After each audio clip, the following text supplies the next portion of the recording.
Patient safety is critical in healthcare. Mistakes in healthcare can lead to serious injury or death. Medical terms are a form of communication in healthcare. Therefore, it is critical that medical terms and abbreviations are used properly. Medical terms must be spelled correctly because some words are similar but have different meanings. If a medical term is misspelled, it could be interpreted as having a different meaning. Also, medical terms need to be pronounced correctly. Again, medical terms can have similar pronunciations. It isn't impossible to know everything in healthcare. Therefore, it is critical that you learn how to use resources to search for information that you do not know or need to learn more about. To look up medical terms in a medical dictionary or other resource, you will need to know how to spell the word or how to get a close spelling of the word. When you locate a word in the medical dictionary or other resource, be sure to check the spelling and meaning carefully to ensure that you have the correct term. If you do not know how to spell the word, listen to the pronunciation carefully. It will give you clues to the spelling of the word. Also, knowing your word parts, as discussed in the previous session, can give you clues to the spelling of the word. Some words may have more than one letter or letters for the same sound. For example, the sound F may be an F or a PH spelling. For example, flatus starts with an F, but phlegm starts with a PH. The K sound may start with a C, CH, K, or QU. For example, crepitus starts with a C. Cholera starts with a CH. Kyphosis starts with a K, and quadriplegic starts with a QU. Crepitus is a crackling sound. Sometimes when a person has a serious injury, air will become trapped under the skin. If you press on the skin, it will make a crackling sound, or crepitus. Cholera is an infection of the intestinal tract that can cause severe diarrhea. Kyphosis is an abnormal curvature of the spine. You want to note that PH in kyphosis is pronounced with the F sound. And finally, quadriplegic means that the person is paralyzed from the neck down. Quad means four, referring to paralysis or the lack of ability to move all four extremities, which is the arms and legs.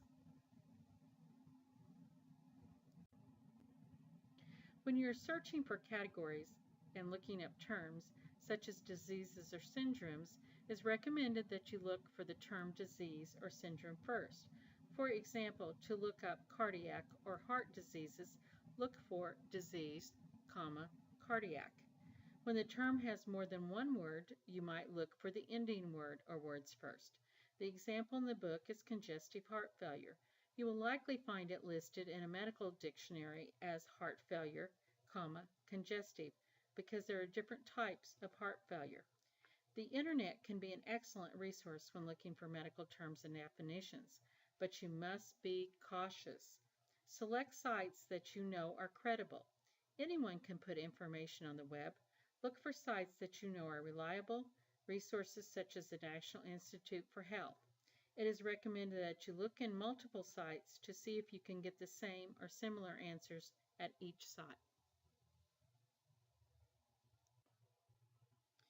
As I stated earlier, correct pronunciation of words is important. Your textbook has pronunciations in parentheses beside the medical terms. The studyware that came with your textbook also includes audio to help you learn correct pronunciations. The studyware is in the CD that came with your book. If you did not get a CD with your book, you can go to the publisher's website and create a login to access the supplemental study materials online.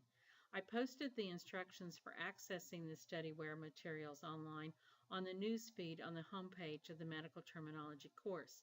If you have any questions about how to access the studyware, please send me an email. You can access my email by going to the class list under Communication on the home page. I have included some assignments in this course for you to pronounce words to help me assess that you are pronouncing words correctly. These assignments will be for points as stated in the course syllabi on the content page. Keep in mind that there may be more than one way to pronounce a medical term. The pronunciation listed in the textbook shows the most common way of pronouncing the word. And finally, we'll discuss abbreviations. I want to briefly address the use of abbreviations. Abbreviations of medical terms is a useful way of documenting in a shorter manner.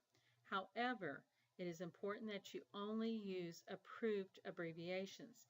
As discussed earlier, incorrect use of words or abbreviations can lead to confusion and ultimately lead to mistakes.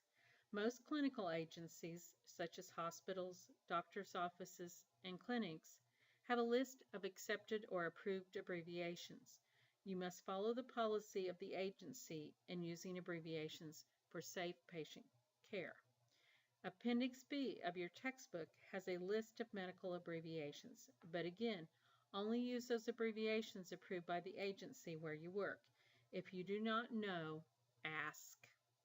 Finally, carefully review the look-alike and sound-alike terms and word parts included at the end of Chapter 1 in your textbook.